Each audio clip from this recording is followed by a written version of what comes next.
Morning, folks. Welcome back to the channel. We are here inside the lodge this morning, probably coming to you probably sometime around the Kentucky opener, the first weekend of September. You'll be seeing this video. And what we're going to talk about this morning, guys, is a very, very important piece. And I think it's something that we could go on and on and on with and get, like I do, kind of, some say overboard, right? But there's so much to be said for scent control and scent control tips. So I'll be the first one to tell you right out front. Let's just address the elephant in the room, if you will. There are a lot of strategies out there, a lot of gimmicks, a lot of things that they're trying to sell you that shouldn't be in that scent regimen. There's a lot of folks out there, guys, that don't go above and beyond and even touch cover scents. There's a lot of stuff to be said for making your own cover scent, stuff like that. There's a lot of different strategies, but to me, even if you don't use like a cover scent spray, for instance, there's so much more that should happen before that. So I say all that in preparation for this. I see a lot of folks going out into the woods and just relying on a cover scent, and we're going to talk about some things here, but it can't work. It doesn't work that way, right? There's so much more prep that goes into it, and we're going to touch on that today, guys, and I really believe that. This goes back to the days of guiding. So when I was guiding, I'd have 4 different clients every week, 3-4 different clients, whatever that was, right? From all over the country, from all different ideas and tips about how they were hunting and how their scent control, regimen was. And each and every morning, I would go to pick up my clients, and they'd all be spraying down with their stuff, and everything is good. Well, they'd get back to camp, and they'd come out for lunch. Let's say take a shower before they come out to lunch, and they'd smell like they're ready to go to their senior prom. And I would just try to really, really encourage folks that the colognes and the perfumes and everything that are in all of these shampoos and all of that stuff, guys, just sticks with you and lingers with you for months. You can't just expect miracles from the spray. There's probably a lot of good sprays out there, to be honest with you, that might have a chance, but we're not giving them a chance if we're not doing our part. And I think folks just get caught up in the gimmick of spray this and everything's gonna magically disappear. Well, that doesn't happen. So we're going to talk about, guys, just that. Let's dive right into that one. The pre-game prep starts with me with my clothes. So what I do is I highly recommend doing is our Scent Thief products offers kind of a full spectrum, a clothes wash, a spray, a body soap, all of that stuff you can get through Scent Thief.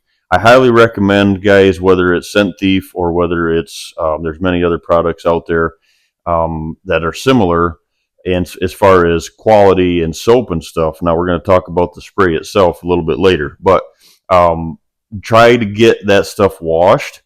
There's so many folks out there that'll tell you, well, I get out of work and go in my blue jeans, and well, it might work and it might not, but it's not the norm, right? So what I do is I'll run first and foremost before I put my clothes in that washer, because that's washer's been with the wife's or your favorite smell good detergent all year long, and it's in that system. So I run a couple of different rinse cycles through there. I'll even go through and add that soap that I'm going to use into it and run a full load through, just to get as much as you can out of there, and you're using now your soap. So prep that, wash your clothes, put them directly in the dryer or take them outside. The only problem I'm going to share with you guys is, so I dry mine versus going outside, and the reason for that is that if you throw it in the dryer, clean before you throw it in there, clean that dryer lint trap out, right? We're going to talk about that a little bit here, but make sure that's cleaned out, throw them in there, and then you're getting them warm. You're kind of baking that in there, if you will. Not baking it, but I mean, you're getting it hot in there, right? And then you're taking that, we're going to talk about some storage and stuff here, but you're taking that and directly putting it in something secure out of scent free. The reason I do that, guys, versus taking it directly outside and hanging it on the line is because, gas smells, even if you think you're out in the middle of nowhere, there's always somebody driving by. It's a different dust smell on it. There's so many things that I've learned over time that I just recommend taking it from one location right to another. Now they offer the ozone scent, closets, if you will, or whatever, the portable closets. Those do work, but put that stuff in and secure it. So the pregame prep starts there with your clothes, guys, and I really recommend going the extra mile. So what we're gonna talk about here, guys, is this: the pregame prep leading right into the second topic here. I see a lot of folks doing is our daily lives lead us down that road of perfumes and colognes and shampoos, and I have a lot of folks that say, "Well, I don't use cologne." Well, but you're still using your deodorant with scent and stuff in it, right? So what I highly recommend doing, guys, is stopping that process. All your shampoo, all of your body wash, all of that stuff needs to end about a month before the season opens. Hence the reason I'm bringing this to you kind of on an average for like a October 1st opener. We open up the first weekend of September. This has been in motion with me now for about 3 weeks. So think ahead, right? So what I recommend doing, getting rid of the shampoo. The shampoo part of it, guys, I'm going to share a couple things with you. They call it the Earth Scent body wash, and a lot of folks don't use this, right, or don't start using this any sort of body wash or shampoo because it dries your skin out. This here, guys, I can tell you, I haven't had that with it at all. So try it, see what you think. Everybody's skin's a little bit different, but I've had a lot of good feedback on that. And so replace your Head and Shoulders with this. So this is your hair wash. This is now your body wash. It's the only thing you use. It does have a little bit of scent smell to it because if you research back, and we won't go down the road of all of what happened here or how this all came about, but you really need to go to the Scent Thief website, guys, and start reading the history on what has led to that company's success, and we've been using it for a couple of years now. And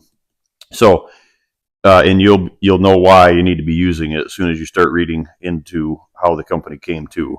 So start using this instead of your shampoo and your body wash, right? So stock up on it, think ahead, right? And that pregame prep. So we've got our clothes handled. We're taking our showers now. We're using the Scent Thief soap instead of our other smell good soaps. And then what we're doing, guys, is this one here. So I'm going to get into these a little bit off order, but this one here, we go back to drying off. I see a lot of folks do is, let's say they're not even thinking ahead, a month ahead or something, right? What I do is I get up in the morning, I shower with that every morning, whether I'm hunting or not. And if I'm going to hunt, in the afternoon or whatever the case is, I shower again. So I'm always showering right before I go out. But what I find a lot of folks is, and I'm guilty of this one as well. I actually did this a couple of mornings ago, didn't even think about it. This one here, guys, is what you want to watch is when you dry off, especially when that last shower before you head to the woods. What a lot of folks do is they're taking the towels. They're taking the towels from the wash machine that was washed in the smell good detergent. So you just went through this whole regimen, and now you're drying off and putting all this scent back on you and drying your hair off and everything, and all of that scent is back on you again. Is it a lot? Nope. Is it enough to make things go south? Yes, it is. Been there, done that, bought the t-shirt. So what I do is I wash these, I'll wash the towels in with my hunting clothes and make sure that they are scent free as well, and they get stored in a separate deal. And the only time I use them is, it has to be your towel. It's not a shared towel. It's in a tote. You maybe wash 4 or 5 of them and put them separate in the closet in a bag or something, and you're only using those. So highly recommend that step. The other topic here, guys, is the deodorant. So what I use is I'm a big Under Armour or not Under Armour, I'm sorry, Arm and Hammer, Arm and Hammer deodorant user. And so during the regular time of the year, right, I use the one that says the scented, or they have a cool blast one that they have, right? It smells really good. So I use that all year long, right? When I'm working, I'm on the road. And until I start this regimen 30 days before our opener, then I switch to, they have the unscented. And what this unscented is, it's just baking soda. So there's no ties, there's nothing to it. It's just straight baking soda. So Arm & Hammer baking soda deodorant is what I use. So and again, a lot of folks don't do it because they go to work and they got to impress the boss, or got to impress their friends at work, or whatever the case is in office settings, and they're spraying colognes on, and they're not going the extra mile. A lot of hunters are construction workers, or mechanics or something like that, right? So you're playing in oil, and you're around those diesel fumes all day. And I'm telling you, it's something that I learned years ago, not only with myself, but you start seeing that many clients and how that many different people. One thing that we'll touch on, we'll kind of throw into here, guys, is smoking. Huge, huge devastation as far as trying to get that stuff out. I don't care what anybody tells you. I'm sorry if you're watching this and you're a smoker, but and I hope that you have a good regimen to cover it up. But I've seen that. I've had guys on a really good pattern as far as getting into camp and hunting, and we're really keeping that scent contained. And all of a sudden, somebody comes in that smokes and hasn't done a pre-game prep, and maybe smoked on the way to the lodge or something like that. And what happens is, bam, they're the first ones that get busted. So it's a long process. That oil, that smoke, all that stuff is in our hair, in our pores, in our skin, and it takes a long time to get that back out. So think ahead, right? So why I'm touching on that, let's just talk about that one. Another thing I see a lot is folks get to the spot that they're going to hunt, get the truck out. We ride in no camo. They're in the truck, or the camo's not in the truck with you. They're in the back. Get to where you're going, jump out, start getting dressed, and they're getting dressed when the truck is running, or they don't wait long enough, and all them fumes are around. All of a sudden, you start getting dressed, and especially diesel pickups. I drive a diesel, and you're just covered before you even get in the woods. You're going backwards. So something to keep in mind, guys. Pull up to those spots if you're gonna to finish that one. If you're gonna get dressed outside of the pickup, what I do is I make sure I'll sit in the truck for 20 minutes if I have to, 10, 20 minutes, right? Just let that stuff get away from you, and just like I said, think ahead, right? Let all that smoke and fumes and everything get away from you, and then get out and start getting ready. Non-hunting times, right? And wax floors, etc. One of the biggest things that, and I used to be just as guilty of this as anybody, excuse me. But man, this is probably one of my biggest pet peeves, right? Seeing folks come out of the woods, jump right directly in the truck, have that scent tote there, but we just don't have the time, or we're, season's running long, or whatever the case is. Jump in the truck, have your boots on, pull up to the gas station, have your boots on that you're going into the woods with, rubber boots, getting gas on them, or standing on the concrete that folks have spilt gas on before. Then the wife calls and gives you the honey-do list or the chore list, and you stop at the grocery store and you walk into the gas station or the grocery store across the wax floor with those boots on, and you're go to breakfast, let's say, and you're sitting in there, and all of that scent is on those clothes. And it's not a secret, right? You go to the local restaurant and go in there, and everybody's in camo, and I can guarantee you that 99.9% of the people in that room are wearing those camo to the stand. So if you're going to do that, which is perfectly fine, just go back and wash that stuff and recharge it and get it back. I personally, when I say, that's fine, but personally I wouldn't do it anyway. But if you do that, go the extra mile to restart the process before you go in the woods. It will save you a boatload of frustration. Scent Thief +++, A+ rating. So let's talk about that one, guys. Guys, like I said when we started this video here, this conversation today, I have tried every scent control system cover spray that's out there. It's not a secret. I've tried it. I've intentionally tried it. We had a company a couple of years ago that I thought real highly of. The product was actually good. I had really good success with them, but the customer service, not only on my side of it directly with them, but to my clients, was horrible. And I've always told everybody, you can have the greatest product in the world, but if you don't have any customer service, you don't have a great product. So, good product, but we started doing some research. And I'm going to share a little something with you here, guys. I got my hands on Scent Thief in November 2 years ago. And I'll share a little something with you. It goes, it's kind of backwards to a lot of thinking of the scent control. And what I'll share with you on that is a lot of your scent cover sprays is no scent, right? You don't want any scent on you.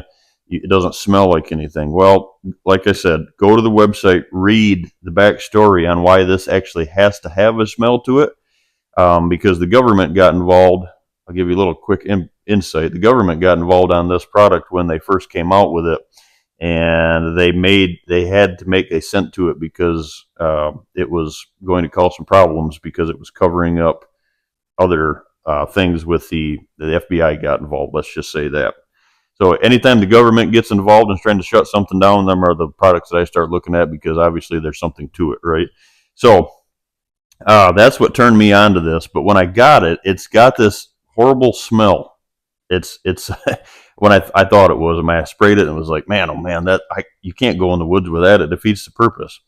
Look further than the smell of this. It kind of has like I refer to it as kind of like a chapstick smell. And to me now, I use it so much that I'm accustomed to it, right? I don't have any issues with it.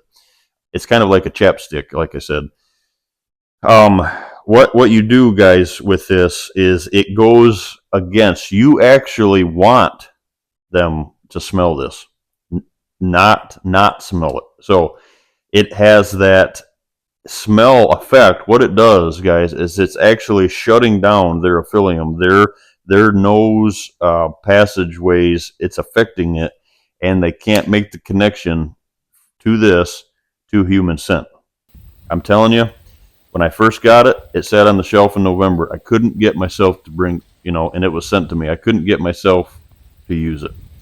December rolls around, creeping up on the end of season, and I had a couple hunts, and it was getting down to the wire, and I'd already determined that I probably wasn't going to harvest any of the deer that were on the farm that year. It was kind of a survey year, right? The first year. Guys, I took this stuff out, and it has the scent wicks that I have stored away here, the scent wafers that come with it. I had a scent wafer that I hang in the tree on the downwind side of me.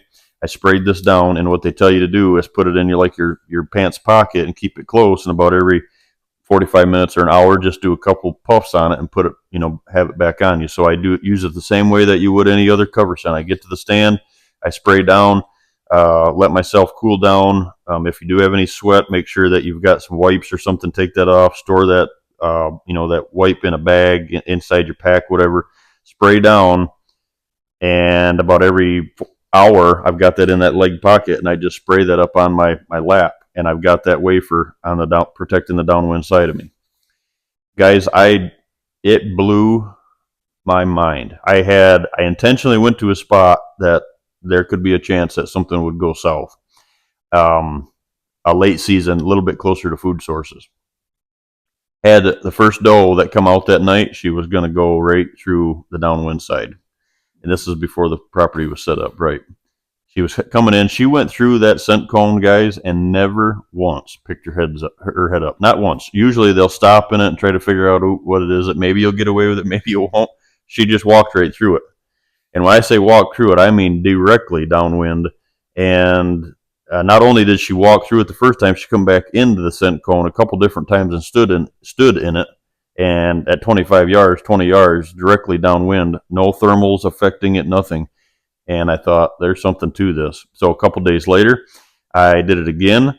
And then I had the same situation. It was actually the same stand and had the same situation. That night, I had like 4 or 5 good bucks actually get downwind of me, younger deer, and they all had the same it was the same response from them, and it really got me thinking. So there is something to be said for this, guys.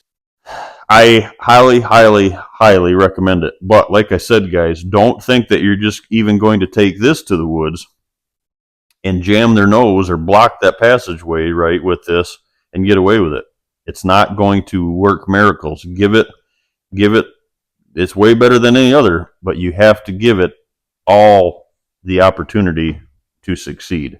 So, highly recommend it, guys. The shampoo, the clothes detergent, and the spray, and them scent wafers. The scent wafers to me, guys, are a big thing. I use them a lot in the box blinds because, like, the front of the window of the box blinds, the wind's blowing in.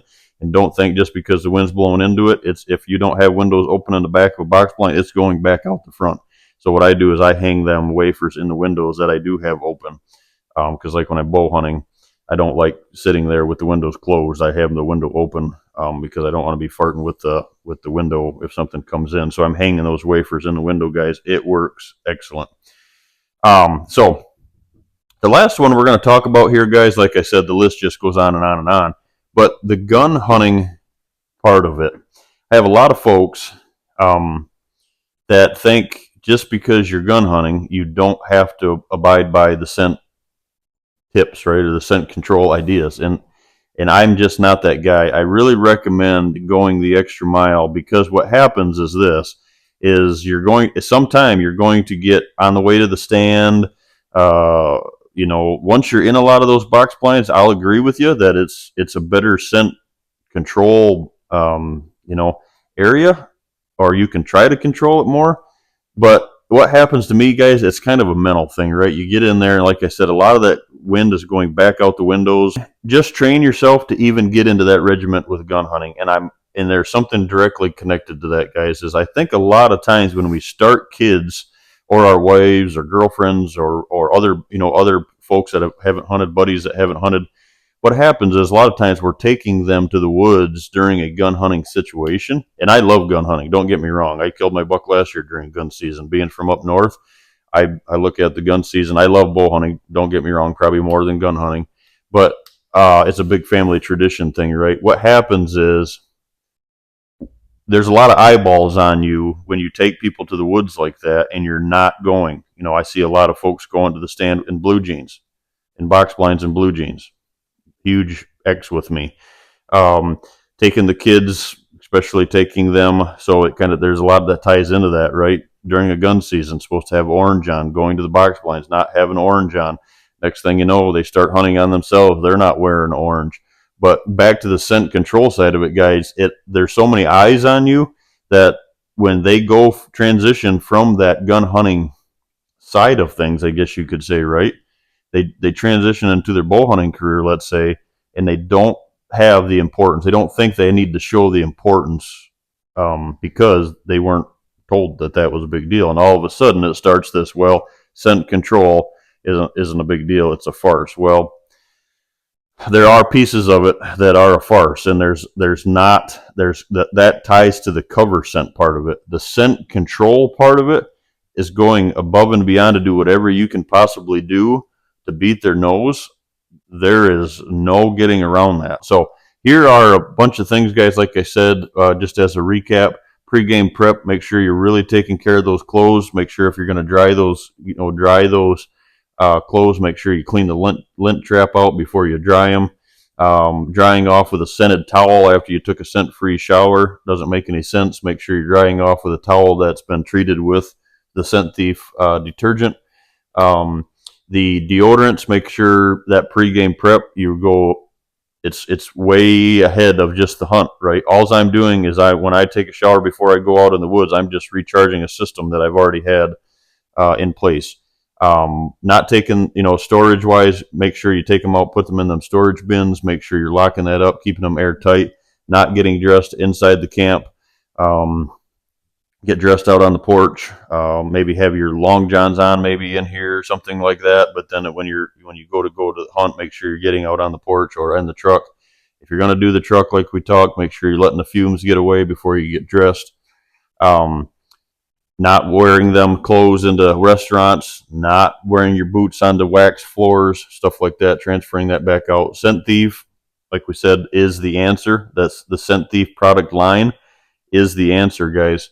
And then the gun hunting and the mindset that comes with that. And just because you're from afar or in a box blind, don't think that you shouldn't still be following the scent prep or scent elimination process. So, like I said, guys, I could go down this road for hours, but there are the major key points that I try to do. And like I said, each and every year, if when I go to the stand and now I don't have this with me, and I don't have them scent wafers, guys, it's just a game changer. I feel, sometimes I'll go and forget the wafers, and I start, kind of not panicking, but like, man, you just once you see this work, you'll you'll never go to the woods without it. But like I said, whether it's Scent Thief, whether it's Dead Downwind, there's a list of other products right out there. Go the extra mile to give that cover scent of your choice, give it all of the chance that it has to offer, because a lot of times we're just asking miracles. And whether it's Scent Thief or anything, Scent Thief would probably be the best chance that you would have, but you're asking miracles, guys, and it's not going to work. I've seen it fail so many times. So make sure, kind of take these into consideration, and best of luck if you're in the woods or if you're headed to the woods here within the next couple of weeks. Start this process ahead of time. Thanks, guys.